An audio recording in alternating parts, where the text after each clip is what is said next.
Good evening student. आज मैं आपको फ्यूचर इंडेफिनिट टेंस पढ़ाऊंगा और अंग्रेजी भाषा में इसका बहुत प्रयोग होता है। ठीक। और जितने भी इंडेफिनिट टेंस होते हैं, प्रेजेंट इंडेफिनिट हो गया, पास्ट इंडेफिनिट हो गया और फ्यूचर इंडेफिनिट हो गया, 12 टेंस के अंदर इन टेंसों का सबसे ज़्यादा प्रयोग किया जाता है। ठीक। तो डेफिनेशन की ओर चलते हैं, इसको समझते हैं। Such action which will happen after this time in future called FIT, future indefinite tense, यानी कि ऐसी क्रियाएं। डेफिनेशन पे ध्यान दें। इस समय मैं खड़ा हूं, ये हमारा प्रेजेंट है। इस समय के बाद जो भी घटनाएं घटित होंगी उन्हीं को ही फ्यूचर इंडेफिनिट टेंस कहते हैं, यानी कि इस समय के बाद। इस समय में, अब जैसे कि मैं आपको कुछ एग्जांपल लिखूंगा, ठीक है। हिंदी ऐसी क्रियाएं जो इस समय के बाद होंगी भविष्य में, इस समय के बाद भविष्य में होंगी, उन्हें FIT कहते हैं। डेफिनेशन नंबर 2, जिन हिंदी वाक्यों की क्रिया के अंत में गा गी गे, यानी कि वाक्य के अंत में लास्ट में मिलेगा आपको गा गी गे, तो इन्हीं से इनकी पहचान होती है। आदि शब्द आते हैं, उन्हें FIT कहते हैं। ठीक। यानी कि इस समय वर्तमान है, इस समय के बाद जो भी घटनाएं घटित होंगी वो फ्यूचर इंडेफिनिट ही होंगी, यानी कि चाहे वो 1 साल बाद हो, 2 साल बाद हो, बस इस समय के बाद होनी चाहिए। आपने आपने जो प्लान बना रखा है कि मैं ये करूँगा, ये करूँगा इस टाइप में, वो फ्यूचर इंडेफिनिट ही होगा। क्या होगा? इस समय के बाद जो आपने कुछ सोच रखा है करने का। ठीक है। मैं इस समय खड़ा हूँ, आगे की जो भी घटनाएं होंगी वो फ्यूचर में होंगी। मैं आपको कुछ एग्जाम्पल यहाँ लिखवाऊंगा। तो रूल है हमारा, subject plus will shall plus verb की फर्स्ट फॉर्म प्लस ऑब्जेक्ट। तो विल और सेल, आई और वी के साथ सेल का प्रयोग होता है और बाकी सबके साथ विल का प्रयोग होता है। ठीक। आई और वी के अलावा बाकी सबके साथ विल का प्रयोग और इन दोनों के साथ सेल का प्रयोग। लेकिन अंग्रेजी भाषा में हम अंग्रेजी बोलते हैं, अब सेल का तो प्रयोग फ्यूचर में इस तरीके से होता ही नहीं है वैसे देखा जाए तो। ठीक है, लेकिन फिर भी ग्रामर में है तो हम इसको पढ़ा देते हैं। मैंने एक एग्जाम्पल भी लिख दिया है, वह कल तुमसे बात करेगा, यानी कि कल की घटना है। इस समय वर्तमान है, इस समय के बाद जो भी होगा वो फ्यूचर इंडेफिनिट टेंस ही होगा। तो एग्जाम्पल है वह, आई भी तो है नहीं तो क्या आएगा? विल। और बात करना की टू आपसे, टॉक के बाद हमेशा टू का प्रयोग आता है। ठीक। अगर ऑब्जेक्ट दिया हुआ हो तो। इस एग्जाम्पल है, सब्जेक्ट हमारा ये हो गया ही, हेल्पिंग वर्ब हमारी विल सेल में से विल हो गई, और वर्ब की first form talk to you, ये यू ऑब्जेक्ट हो गया। ठीक है।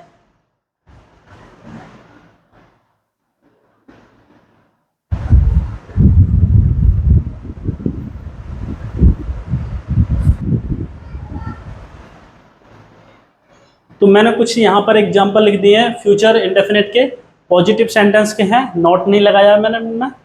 मैं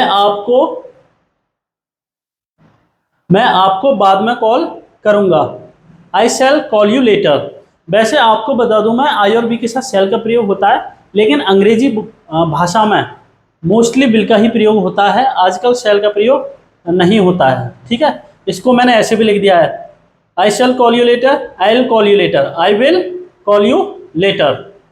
वे आपको हमेशा सलाह देंगे, वे आपको, वे की क्या होती है? दे। हेल्पिंग वर्ब विल, और हमेशा, हमेशा और कभी नहीं, तो ये क्रिया के बाद ही आते हैं। कभी नहीं की नेवर, हमेशा की always. They will always advice you, सलाह देना की एडवाइस। यहाँ अगर सी होती है तो वो सिर्फ एडवाइस होता है, सिर्फ सलाह, यानी कि नाउन होता है। ये सलाह देना हो जाता है, एस ई लगाकर सलाह देना हो जाता है, और सी ई हो तो सिर्फ सलाह हो जाता है, नाउन। यह लड़का पहला पाठ याद करेगा, दिस बॉय, यह है कि this boy will learn the first chapter, first chapter, पहला पार्ट, दूसरा पार्ट, तीसरा पार्ट, यानी कि फर्स्ट सेकंड थर्ड, इनके आगे आपको दा का ही प्रयोग लगाना है। किसका? दा का ही प्रयोग लगाना है, क्योंकि एडजेक्टिव होते हैं। मैं अपने जीवन में डॉक्टर बनूंगा, अपने लाइफ टाइम में, I will become a doctor in my life. देखो मैंने यहाँ आई के साथ सेल का प्रयोग नहीं किया है, यहाँ वैसे भी सेल का प्रयोग नहीं होगा, क्योंकि डिटर्मिनेशन जब हो जाता है, हम किसी बात का निश्चय कर लेते हैं।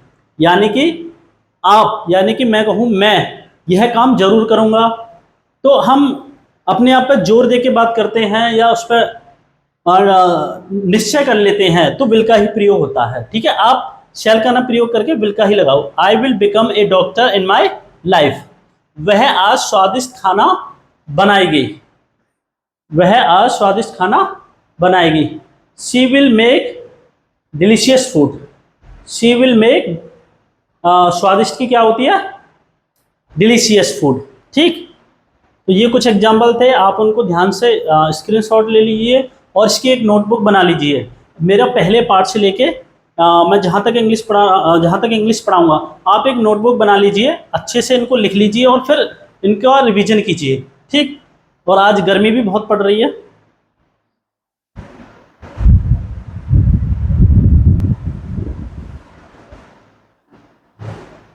तो मैंने कुछ नेगेटिव के सेंटेंस लिख दिए हैं, काफ़ी इंटरेस्टिंग सेंटेंस है यहाँ। मैं आपकी मदद नहीं करूँगा। देखो, मैंने सेल का प्रयोग नहीं किया है क्योंकि सेल का प्रयोग होता ही नहीं है मोस्टली, क्योंकि आई के सेंस में जितने भी सेंटेंस होते हैं वो डिटर्मिनेशन पे होते हैं, ड्यूटी पे होते हैं, मतलब निश्चय वाले होते हैं। मैं आपकी मदद नहीं करूँगा, ये मान लो मैंने निश्चय कर लिया मदद ना करने का, तो विल ही लगेगा, तो आप विल का ही ज़्यादा प्रयोग करो आई के साथ। मैं आपकी मदद नहीं करूँगा। I will not help you. Not की जगह हमेशा हेल्पिंग वर्ब के बाद होती है। ऑलवेज आई टेल यू, तुम कभी नहीं सुधरोगे। तो ये आ गया कभी नहीं, हमेशा और कभी नहीं। Always you have to use after the helping verb. And this sentence, वह अपना परिचय नहीं देगा। He will not introduce. Introduce means परिचय देना। Himself use according to he, because there are some main verbs. कुछ मेन वर्ब्स होती हैं जिनके बाद himself, myself, themselves, herself ये साथ में आ जाते हैं, चाहे वो हिंदी में स्वयं लिखी हो या ना लिखी हो, doesn't matter, but you have to use reflexive pronoun. इन्हें रिफ्लेक्सिव प्रोनाउन कहते हैं। ठीक है, ये बाद में मैं आपको जब 12 टेंस पढ़ा दूंगा तब मैं इनको सबको समझा दूंगा, टेबल बनाऊंगा, अच्छे से समझाऊंगा। 12 टेंस के बाद इनको समझ लेना कि कहाँ किन क्रियाओं के साथ इनका प्रयोग होता है। मैं यह गलती दोबारा नहीं करूँगा। I will not make this mistake again. ठीक, I will not make this mistake, यहाँ भी मैंने सेल का प्रयोग नहीं किया है क्योंकि मैं गलती, ये भी निश्चय करने वाली बात है कि मैं दोबारा गलती नहीं करूँगा। I will not make this mistake, गलती बनाना या गलती करना, मेक हो जाती है करना और बनाना। दिस मिस्टेक अगेन, अगेन की दोबारा, दोबारा की क्या होती है? अगेन। तो आई will not make this mistake again. Here is the last sentence. सब कुछ 10 साल बाद बदल जाएगा। सब कुछ 10 साल बाद बदल जाएगा। एवरीथिंग, सब कुछ की everything will change after 10 years, but this is not a negative sentence. This tense is not, तो मैं I can make this sentence negative। सब कुछ 10 साल बाद नहीं बदलेगा। चाहो तो ऐसे कर लो, और बट यहां लगाना पड़ेगा आपको। Everything will not change after 10 years. These are the important sentence you have to write down in notebooks. Okay, you have to do revision again and again so that this sentence you can remember। और इन टेंसों को जितना याद करोगे वो remember हो जाएंगे। ठीक है,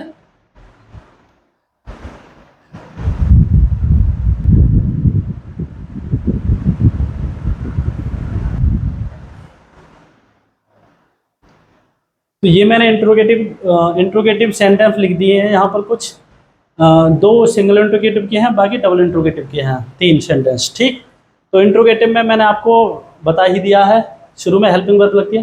क्या आप अपने जीवन में कुछ नहीं करोगे? विल यू, तो क्या के लिए शुरू में हेल्पिंग वर्ब लग जाती है? क्या। विल यू नॉट, तो नॉट की जगह सब्जेक्ट के बाद will you not do anything. कुछ नहीं, कुछ की क्या होती है? Anything. Will you not do anything in your life, अपने जीवन में। ठीक, क्या वह मुझे अकेला छोड़ देगा? Will he leave me alone. छोड़ना की क्या होती है? लीव, और एलोन माने अकेला। Will he leave me alone. ठीक, तुम किसे अपने दुख के बारे में बताओगे?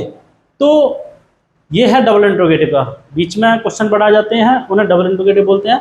तो किसी की क्या होती है? Whom. Whom will you tell about your sorrow, दुख के बारे में। अबाउट माने कि, अबाउट माने के बारे में, और अपने दुख योर शोरो, यू के साथ अपने की मीनिंग योर, ठीक है। योर शोरो माने दुख।